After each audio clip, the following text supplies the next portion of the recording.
हम सब के आदरणीय सम्मानित श्री विजय बैंसला जी से निवेदन है कि सर पधारें और हम सबको आप संबोधित करें। आदरणीय श्री विजय बैंसला साहब।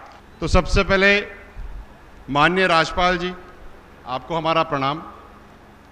भूरा भगत जी, अनिल जी, प्रधान जी और मंच पे सब जो बैठे हैं उनको मेरा नमन, प्रणाम और पूरे मंच को नमन। मैं कोई भी कार्यक्रम शुरू करता हूं तो उससे पहले मैं आप सबसे एक इल्तिजा करता हूं कि आज हम सब इतने बड़े पंडाल में, इतनी जनसंख्या में सब जो बैठे हैं वो इसलिए बैठे हैं कि हमारे 73 शहीद हुए। उसके बाद हमें पता पड़ा कि हम भी गुर्जर हैं और गुर्जर जाने का अस्तित्व हमें पता चला। तो मैं अपने दिल की बात कहूँगा और जैसे मेरी आदत है बिल्कुल कठोर, कठिन और बिल्कुल कद्दावर सत्य बोलूँगा साहब। तो शुरुआत मैं इस बात से करूँगा कि कल का जो दिन रहा, कल 12 तारीख थी। कल स्वर्गीय हरप्रसाद जी जो कर्नल साहब के दाहिने बाइने हर तरह के हाथ थे, जिनको उनका हनुमान भी कहा जाता है, उनकी पहली बरसी थी।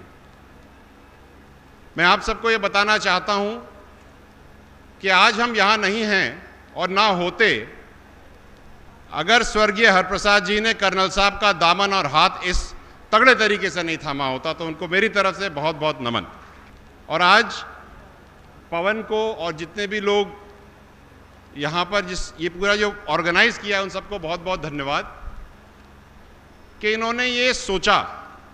और मैं उन महाशय, उन बाबूजी को भी मैं बहुत बहुत धन्यवाद देता हूँ जिन्होंने कहा कि ज़मीन खरीदने की ज़रूरत क्या है, मैं तो अपनी ही दे देता हूँ, मेरे तो 3-3 बच्चे सरकारी नौकरी में लगे हैं।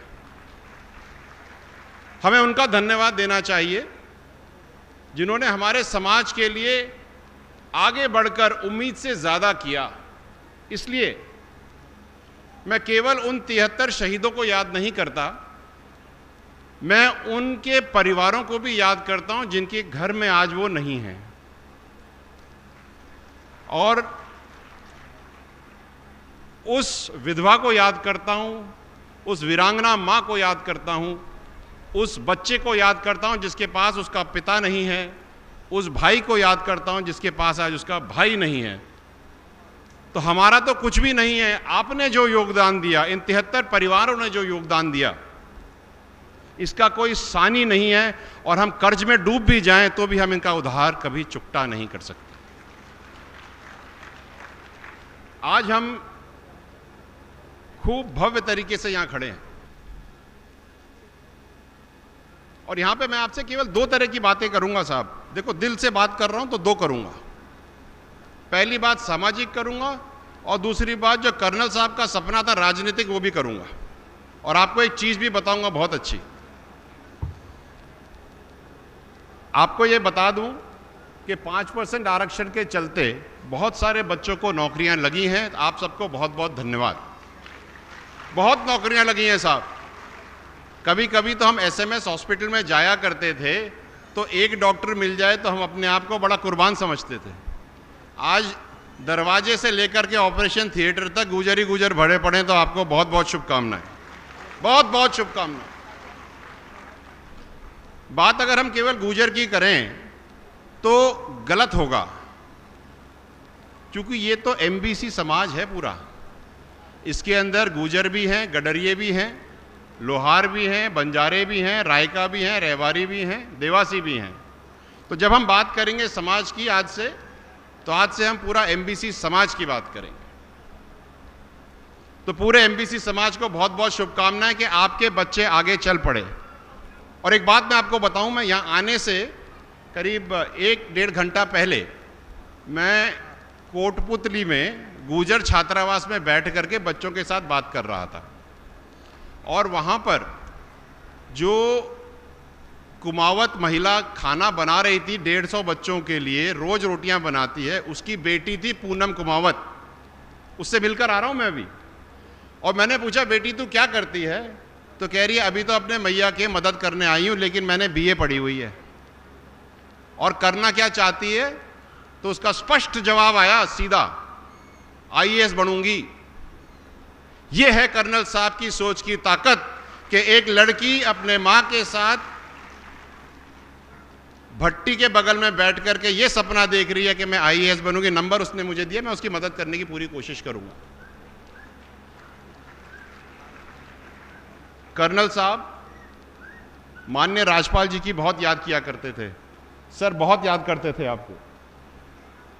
कर्नल साहब से मेरी जब भी चर्चा होती थी, इतने अच्छे, जब भी माननीय सतपाल जी मलिक जी की जब भी बात आती थी तो उनके चेहरे में एक अजीब सा रूहानापन, एक खुशी और आंखों में एक अजब सी चंचलाहट आती। पता नहीं साहब आपने क्या किया, लेकिन ये जरूर हुआ करता था।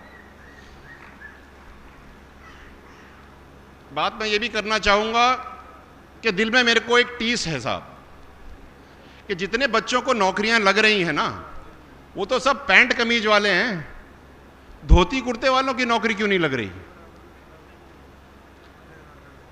जो आदमी पटरी पे बैठा ठंड में, जो फटी धोती में ओढ़ करके ठंड में 60-65 साल का बुजुर्ग, आज से 10 साल पहले जो पटरी में बैठ करके जिसने संघर्ष किया इस सोच में कि उसके पोते पोतियों को नौकरी लगे, आज उसको नहीं लग रही, ये टीस है। और हमारी सच्ची श्रद्धांजलि सबके लिए तब होगी जब उस आखिरी पंक्ति के आदमी को पहली पंक्ति में नौकरी मिलेगी। साहब हम इसको करेंगे। एक बात मैं आपको और बताऊं, कर्नल साहब का एक सपना था। सपना यह था कि राम प्यारी, एक सपना तो हमने सब सुना है कि राम प्यारी आएगी, दरवाजा खोलेगी कलेक्टर बनकर के, ये सपना हमने सब सुना है। दूसरा सपना मैं आपको आज सुना देता हूं जिन्होंने नहीं सुना। कर्नल साहब हरदम कहा करते थे कि सारे तालों की एक ही चाबी है, राजनीति। और अगर आप राजनीति में अपनी भागीदारी सुनिश्चित नहीं करोगे तो ताले ही ताले मिलेंगे, मिलेगा कुछ नहीं। और हम आज मूक दर्शक होकर के बंद तालों को रोज देखते हैं, ये सोच करके ये स्वतः ही खुल जाएंगे, लेकिन खुद खुलने वाले ताले आज तक इजाद नहीं हुए साहब। या तो वो किवाड़ ही नहीं लगा या वो ताले ही नहीं बने। चाबी तो हमको बनानी पड़ेगी। अगर ये नहीं ताले देंगे तो हम अपने ताले लगा करके अपनी चाबी से खोलेंगे। मैं बहुत दिल से बात कर रहा हूं साहब, और ये बात जो मैं कह रहा हूं आपको आज मैं कसम दे के जा रहा हूं कि ये बात पूरी होगी ही।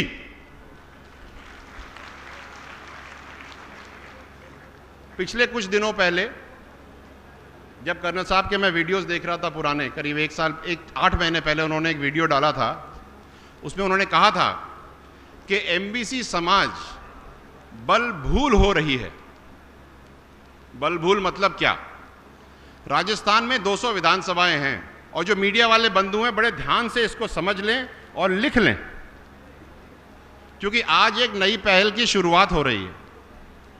200 में से 73 विधानसभाएं एमबीसी समाज काबिज करता है साहब, अर्थात 36% विधानसभाएं राजस्थान की जीत या हार का जिम्मेदार एमबीसी समाज का वोटर है।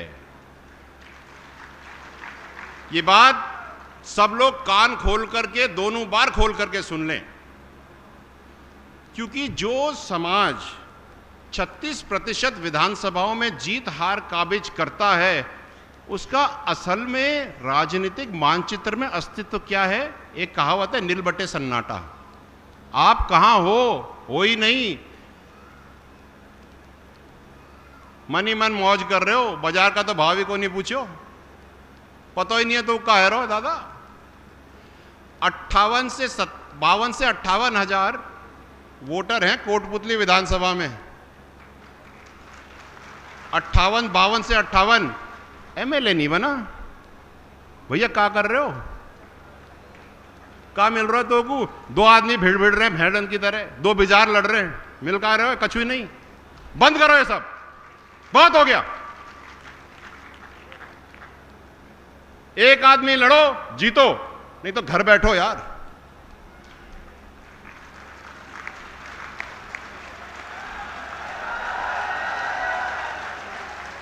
मैं दिल से बात कहूंगा, बिल्कुल सच कहूंगा, समझ में आए तो बता देना, नहीं समझे तो उतर ही जाएंगे, वक्त का फर्क पड़ेगा। आपके पास मांडलगढ़ में 45,000 वोटर हैं गुजरों के, सहाड़ा में 60,000 गडरिये मिलाकर के गुजरों के साथ 60,000 वोटर हैं साहब। छबड़ा में 55,000 वोटर हैं एमबीसी समाज के, इनको तो कभी टिकट मिला ही नहीं, ये तो कभी एमएलए बने ही नहीं। मेरी बात समझो आप जो मैं कह रहा हूं। बात यह भी आती है, गडरिया समाज है 75 साल से, सुनो मेरी बात ध्यान से, 75 साल से गडरिये समाज का एक भी एमएलए नहीं है और वो भी एमबीसी के हैं। 75 साल से एक भी प्रतिनिधित्व नहीं है विधानसभा में, लोकसभा में, और 75 साल में पहली बार गडरिये समाज का एक पार्षद बना है भरतपुर में, वो भी मनोनीत। इससे ज्यादा विडंबना किसी एमबीसी समाज की क्या हो सकती है कि तुम हो लेकिन हो ही नहीं। हो कहां? कौन पूछ रहा है तुमको? केड़ा गा रहे हो मन मगन? कच्चू नहीं है दादा, कच्चू नहीं है। और एक बात और बताऊं आपको, मैं निवेदन करके जाता हूं सबको कि एमबीसी को आगे बढ़ाओ, व्यक्ति विशेष को मत बढ़ाओ, मर जाओगे। व्यक्ति विशेष को बढ़ाओगे तो वो हो जाएगा जो आज बैठे हो, लोगों की लड़ाइयों में पिस जाओगे। राजनीति चाबी आएगी नहीं, फिर 5 साल के लिए साइड में बैठ जाओगे। चाबी उठाओ और ताला खुद खोलो, समय आ गया है। एक बात और, आज राजस्थान में हमारे 8 विधायक हैं, मैं खुल के कह रहा हूं साहब, बिल्कुल स्पष्टता से कह रहा हूं, सुन लो, किसी को बुरी लगे भला, समाज हित में जो कह दे वो सही है। आपके पास 8 विधायक हैं, हम लड़कों की लड़ाइयां लड़ रहे हैं, इनमें से 8 विधायक ने एक भी समाज के मुद्दे पे सामने खड़े होकर के आवाज नहीं लगाई। जब हम पटरी पे आंदोलन करते हैं, हमारे समाज का एक भी नेता जो या तो इलेक्शन लड़ा हो या इलेक्शन हारा हो या जीता हो, कभी पटरी पे नहीं आया। तुम्हारे संघर्ष में उसने साथ नहीं दिया और तुम जाकर के उसको वोट दे देते हो, फिर बोलते हमारी तो पूछ ही नहीं करता। क्यों पूछेगा तुमको? नहीं पूछेगा। सोचो समझो, नवी अनुसूची की बात आती है, लोकसभा की बात आती है, आपको बताऊं, आप पैरों तले आपकी जमीन हिल जाएगी।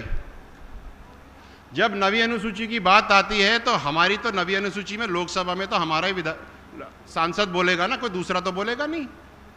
हमारे सांसद जो है नवी अनुसूची की बात 0R में बोलते हैं, उसका कोई औचित्य नहीं। मैं तो 0R में जाकर के ये कह दूं ना कि मुझे पराठे नहीं, मेरे को सूखी रोटी मिली है, तो मैं वो भी कह सकता हूं, उसका कोई औचित्य नहीं है। औचित्य तब होता जब आप उसको रिटन डाउन डॉक्यूमेंट करते हैं। और आपको ये बताऊं मैं, 0R में कुछ भी बोल दो, अरे वाकई लुगाई वाकई संग भाग गई, कर दो 0R में, कह सकते हो, कोई फर्क नहीं पड़ता उसका। फर्क इस बात का पड़ता है कि चलती लोकसभा में आपने रिटन क्वेश्चन करके पूछा क्या? जिस व्यक्ति ने पूछा, सुनो मेरी बात ध्यान से कान खोल के, जिस व्यक्ति ने लिख करके ये बात पूछी वो गुजर नहीं था साहब, वो मनोज राजौरिया था, करौली धौलपुर का सांसद। मेरी उम्मीद तो अपने सांसद थी, उसने तो कुछ करा ही नहीं। अब मुझे बताओ मैं कौन से गंडासे से अपना गला काटूं?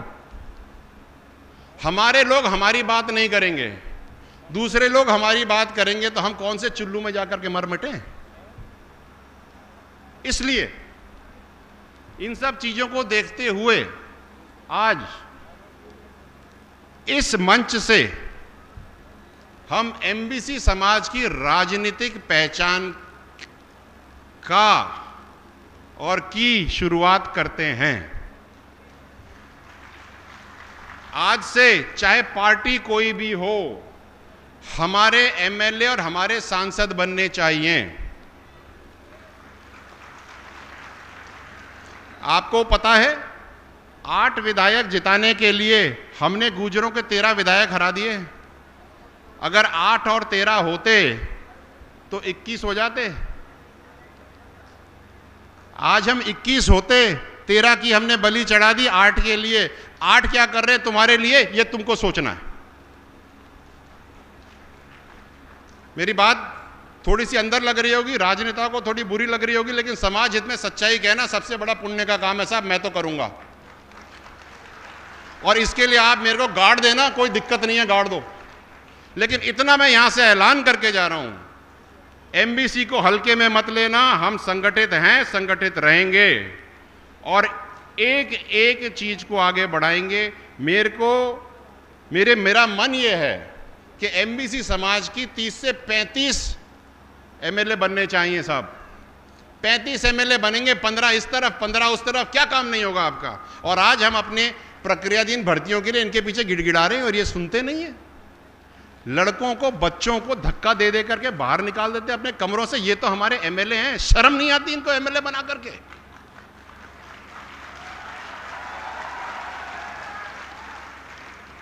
या तो इनसे कह दो कि भैया सुधर जाओ, नहीं तो हम सुधार देंगे। बहुत सही कह रहा हूं मैं, क्योंकि ये मेरे अंदर की टीस है। 6 साल से मैं देख रहा हूं, लोग पूरे समाज को इतना बरगला रखा है इन्होंने, केवल भाषण देते हैं भाई और आश्वासन देते हैं कागज में, देता कोई कुछ नहीं है।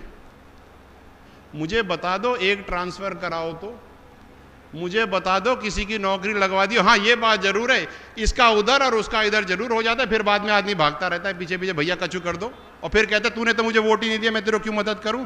समाज के हो, समाज के लिए खड़े होना सीखो। मैं ज्यादा समय नहीं लूंगा, लेकिन जो बात मुझे कहनी थी मैंने कह दी। आज से एमबीसी समाज अपनी राजनीतिक पहचान का आगाज कर चुका है।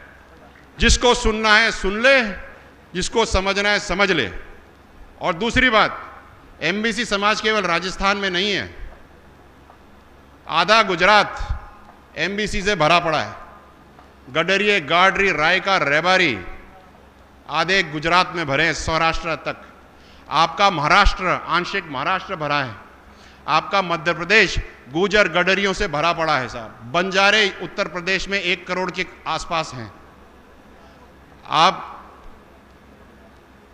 गडरियों की बात करो, आप गुजरों की बात करो, गुजरों की हिसाब कर लो। मलिक साहब तो मेरी बात मानेंगे। जम्मू कश्मीर से लेकर के, जम्मू कश्मीर में गुजर बकरवाल, आपके हिमाचल प्रदेश में, आपके पंजाब में गुजरों की भरमार है साहब। पगड़ी बांधते हैं, इसका यह मतलब नहीं गुजर नहीं है। अमेठी में गुजर है, भरे पड़े हैं। पूरा का पूरा उत्तर प्रदेश, दिल्ली गुजरों पे बसी है साहब। राजस्थान तो है ही, मध्य प्रदेश, बचा क्या। जब आप सब जगह हो और हो कहीं नहीं, तो कहीं पर कुछ गड़बड़ है, और इस गड़बड़ को सीधा करना अपना सबका कर्तव्य है, और हम ये करेंगे साहब। बहुत बहुत धन्यवाद। राम राम साहब। बोलो देवनारायण भगवान की।